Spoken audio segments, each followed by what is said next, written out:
Oh, you know what? I want to wear like an ugly Christmas sweater for this. Oh. I'm going to go change real quick. Can you see it? Yeah. What were our 20... Oh.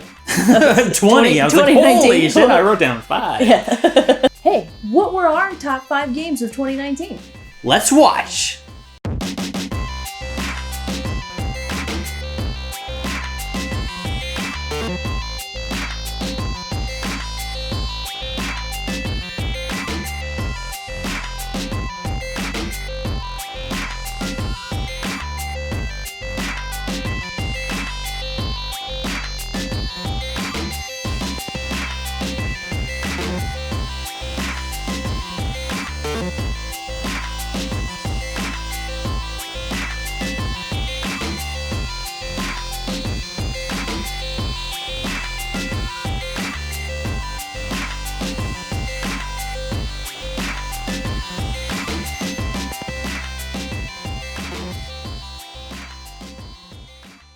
Coming in at number 5 for me is Tetris 99 on the Nintendo Switch. This unique take on a battle royale type game makes it super addicting and very fun competitive online play. You were actually really good at that one too. Like I sucked, but like you came in like what, 3rd or something sometimes? Yeah, I've won 5 different times number 1. That's ridiculous. It was hard, but I did it. It was great. Coming in number 5 for me was Blasphemous. This was a game that I feel like didn't hit many people's radar, but it was a very cool Metroidvania style game. It was super creepy with like religious, like Catholic overtones, lots of demons, lots of caged babies. Some blood. Lots of blood. It was just a good time. It took me by surprise for sure. Number 4 for me was Cadence of Hyrule. Another little indie title that may have slid under the radar, but it mixed what made the original Legend of Zelda really good with rhythm-based action RPG, which was super fun, extremely difficult. I didn't beat it because I rage quitted in the middle of it, and someone cheated. I had to turn the beat off because you could only move to the beat, and I was like, you can't do this, it's impossible. And I'm a musician, but you're a drummer. And yeah, like, it's still hard. Playing to the beat is your game. Yeah. But you couldn't even do it. No. I got about halfway through before I wanted to throw my Switch across the room. I was like, forget it. Coming in at number 4 for me was Pokemon Sword. Or Shield, whichever one. I got Sword. I actually haven't really played too much of it yet, but as a lifelong Pokemon fan, I am picking up what they're throwing down. And having Pokemon on a main console and as a new mainline entry with new little pocket monsters, little cute little guys, it feels good, man. It feels good. Number 3 for me is Borderlands 3. First person open world RPG that can be played on either PS4 or Xbox One. So good. 3rd one in the series. It introduced some new characters, made the world huge. You got to actually go off planet, tons of new skills, tons of new loot. If I'm not mistaken, billions with a B guns that you can find and pick up in the game. The best part about it is you could play it 4-player co-op, which we haven't done yet, but Leif is bad at first-person shooters, so. Is it on Nintendo? It is not. Oh. Number 3 for me is The Legend of Zelda: Link's Awakening. This was a game that I never beat back in the day on the Game Boy. My brother did. I never beat it. It was way too frustrating. I couldn't figure out how to get through those mysterious forests right at the beginning. The system wasn't backlit.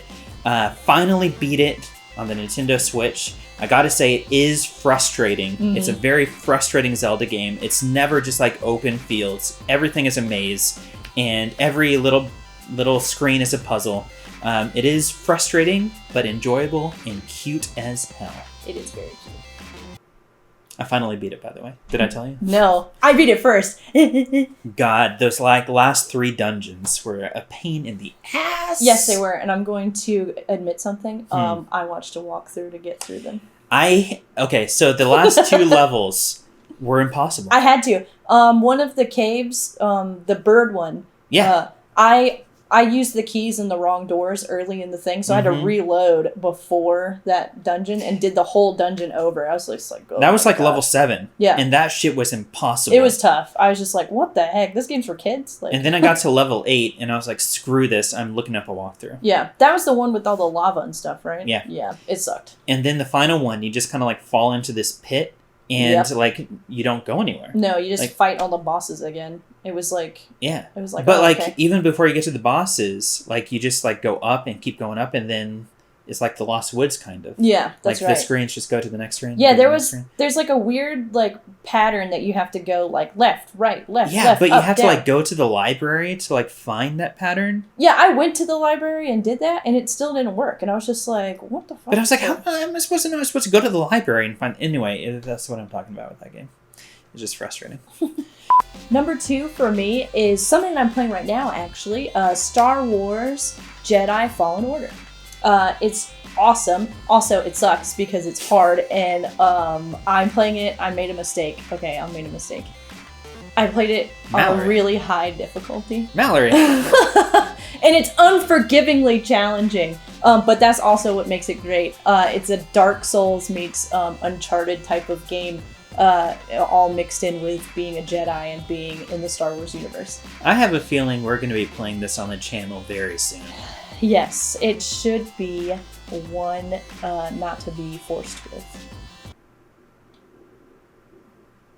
You comfortable with that? Sure. With ending on that? I'm going to keep that in because that was fucking hilarious. Number 2 for me was Bloodstained Ritual of the Night. I know there was a lot of you complaining about this game, specifically on the Nintendo Switch, which is where I played it, but I loved it. I'm a sucker for that kind of a game. It has references back to Castlevania Symphony of the Night. I love that Metroidvania style. I already mentioned my previous game on the list, Blasphemous, very similar in tone. I just eat that kind of stuff up, and this game did not disappoint. All right. What is my number 1? Oh, okay. Number 1. Call of Duty Modern Warfare. What? I know what you guys are thinking. Call of Duty? Call of Duty. It's so full of campers. Well, yes, you're right. It is. But it's amazing. The campaign is rough. It is terribly visceral and very graphic. So good. And a complete departure from some of their old stuff, but built on a foundation that we all know and love is Call of Duty. If I sound like a total Call of Duty fanboy right now, it's because I am, and I always have been. So sorry, not sorry that I sat in a corner of a room and I shot you 3 times, but you're the idiot who keeps coming in there. Is it on Nintendo? It is not. Oh.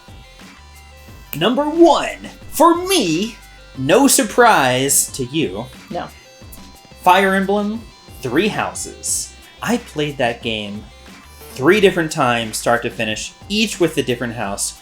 I went to GameStop the other day to pick up a completely different game, and the guy was like, yo, you play Fire Emblem? I was like, yeah. Well, let me tell you. And then he was telling me that there's like all these other endings depending on like how much you get characters to like you.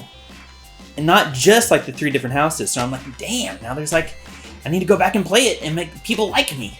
And that game, I fucking love that game. I fucking love that game. I can't get enough of that game. Have you beaten it? I don't even own it. You don't even own it? Oh my god, that's it. I'm leaving. This episode is over.